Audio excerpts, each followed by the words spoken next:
Jaden Hardy going into an important year for this team, a loaded Mavericks team that's got a lot of players looking to get rotational minutes this upcoming year. Jaden Hardy, one of those guys, going to be scrapping for those minutes, gentlemen. Bobby, talk to me a little bit. Talk to me about Jaden Hardy's profile from last year as we get ready for this year. Jaden Hardy last year, believe it or not, played in 73 games out of 82. It did feel like he fell out of the rotation there for a little bit, but that is not quite true.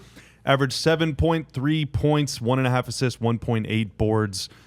His field goal percentage dipped to 40.7%. Three-point percentage dipped significantly down from 40% to 36%. Effective field goal percentage dipped below 50% too, and it was kind of like looking a little heady for him for a little bit there. But in the playoffs, he did ultimately crack the rotation in that OKC series and stuck around through Minnesota and part of the finals.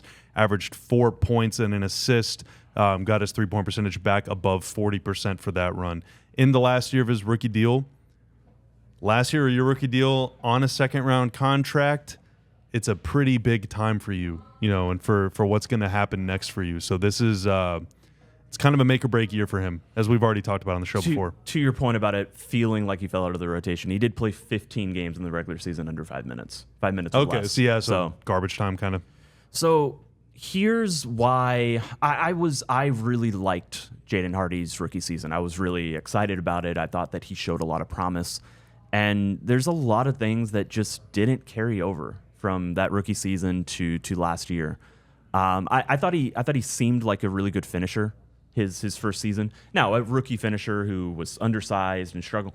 But there was enough like really high level, complicated finish, like just like slam into the shot blocker and then finish over him, like strong enough to kind of move people around and still create space for shots. And it's a combination of two things last season. First is that he stopped taking as many layups. Within 3 feet of the rim, he was taking about 28% of his shots there, and that fell to 18%. And he fell. He was actually making them slightly more efficiently. His rookie season, he was only making about 55% of shots within 3 feet. It's not a very good percentage. It did rise to 57%. But that 55, a lot of that was baked in. It was just the eye test.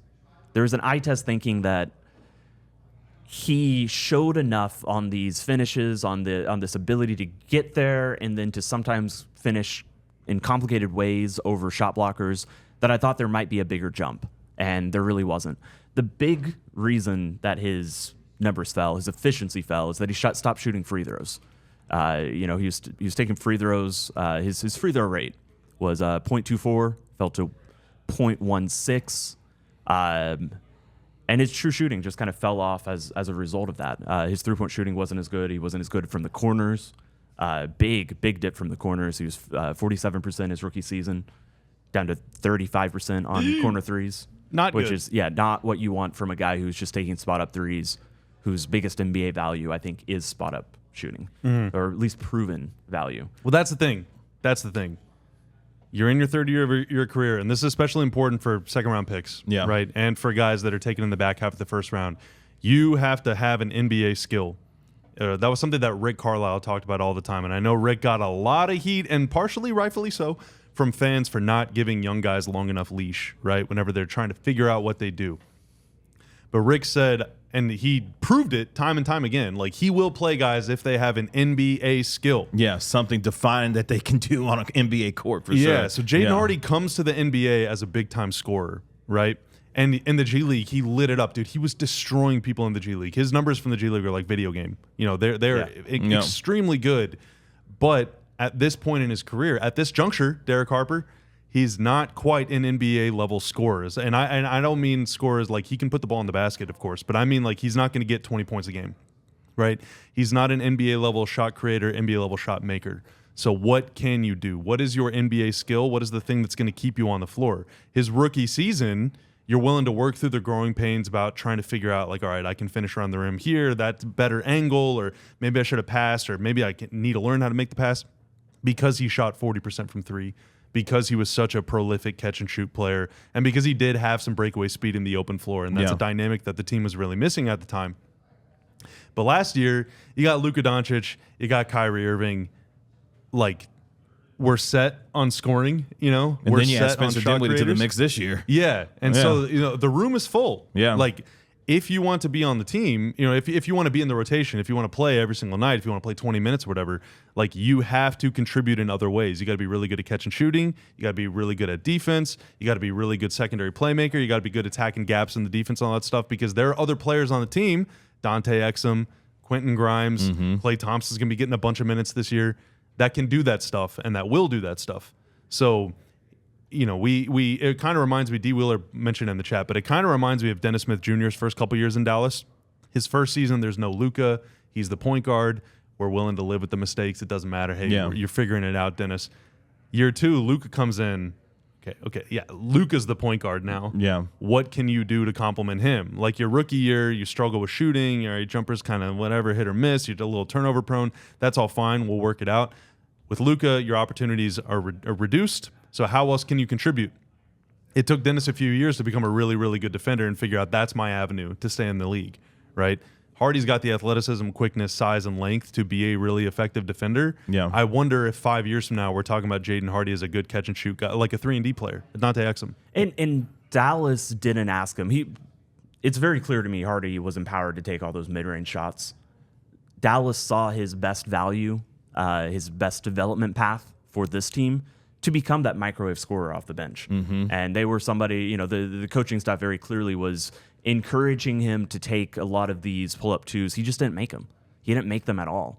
I think, I agree with you that I do think that he has the skill set to develop into an NBA role player. I don't think that's with Dallas unless that part of his scoring gets unlocked this season. I mean, Kevin, it's got to happen. And he's got to have a chance to be able to do it. We talked about what this rotation looks like in front of him, how we have a chance to crack minutes. I want to go back to something you mentioned a little bit earlier in terms of his profile, because last year, Jason Kidd pushed the button of putting Jaden Hardy into that Oklahoma City series, and he was able to make some plays. And I wonder how much confidence he can take from that success he had a little bit in the playoffs into parlaying that this upcoming year. But again, will he have the opportunities consistently to do that? Because when he did have those moments last year, we thought, okay, maybe this is the corner that he can finally turn to maybe show some more of that development. Because last year, he was working a lot on making those reads, becoming a little bit better passer and playmaker, and you saw that come to fruition a little bit. I just don't know, with how deep this team is, if Hardy will have that chance, and like Tim said, maybe have to do that somewhere else based on what this team already has here. He was really good at making those simple plays. That's not like in a condescending out of the short way. roll and things of that nature. Like, coaches will call it a simple play, simple read. Yep. Drive, go. Guys open, pass it. Identify low man and then be able to make it happen. Yeah, you're not thinking, you're just doing. And Hardy is so quick. Like, he's got the fastest first step on the team. He's probably the quickest guy on the open floor, maybe even the fastest guy on the open floor. Like, he can attack those gaps, and there's going to be a lot of those. And part of the reason he was so effective in OKC or versus OKC was because they were doubling Kyrie all the time. Yeah. So Kyrie's out there. There's 2 following him off a screen. Luka's out there. Dude, in that OKC series, Luka could barely move. Yeah. And so he could not break down Lou Dort. He needed someone else to break down the defense for him, and Hardy was able to do it and find guys in the lob, or sometimes kick it out to the corner, sometimes finish himself.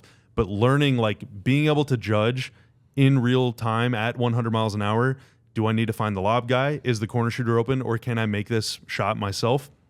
Is super tough, right? It's super tough to develop that judgment, especially when at every other level in his career, Hardy has been able to go up and yam it on whoever. And he's been the man at every other level. It is kind of Dennis Smith, where when your athleticism is so far superior at every level you have growing up, you just don't have the ability to kind of learn the nuances of how to compensate for, or what's going to happen when you don't have those obvious advantages to the extent that you do. I mean, Hardy goes up and gets blocked a lot. I mean, for a player his size and with his verticality, he gets blocked a lot, and he doesn't get the benefit of the doubt in foul calls. Like, so you have to get better. He did his rookie season. Yeah, he did. Yeah, you have to get either better at creating the contact or more judicious about, okay, maybe I should try and put some English on this thing or develop a floater or something. You have to develop some sort of counter move to guys just figuring out, hey, he's going to try and throw it down on me. I can just go up and meet it at the apex and send that thing into the 5th row. A lot of that is like the changing of speeds, like the having multiple speeds. He's kind of a one-speed guy when he's driving. And he goes 100 miles an hour. And he's a one-leg jumper, and he doesn't quite get the lift off one leg. But like, we're not saying that he's a lost cause or anything. It's like, even making simple plays is super tough in the NBA. Yeah. That's the thing. And it's really, really tough for these, like, kind of tweener guards to figure that out. It's sort of like a relic of a bygone era, like the microwave scorers off the bench. In today's NBA, you have to also be able to create your own shot, but also connect, but also play defense, but also catch and shoot. Like all these things that run together. You can't just be like the one speed, one trick pony kind of guy. Which step is likeliest for him to take? Either becoming like a elite knockdown spot up shooter, which we saw flashes of he his can rookie shoot season. the piss out of the ball, man. He's such It's going a to be a shooter. Jordan Clarkson type, as David mentions in the chat. 41, 42%. Yeah. Is that likeliest? Is his decision-making going from good, simple reads as a secondary guy to more advanced on that level? Is that more likely, or is a defensive jump more likely? Because For this season, I would say shooting. Yeah. for this He's season, gonna I be would say a scorer, shooting. yeah. And for this season, I would say shooting is the least interesting one, the one that is least likely to keep him in Dallas if he's looking to develop further.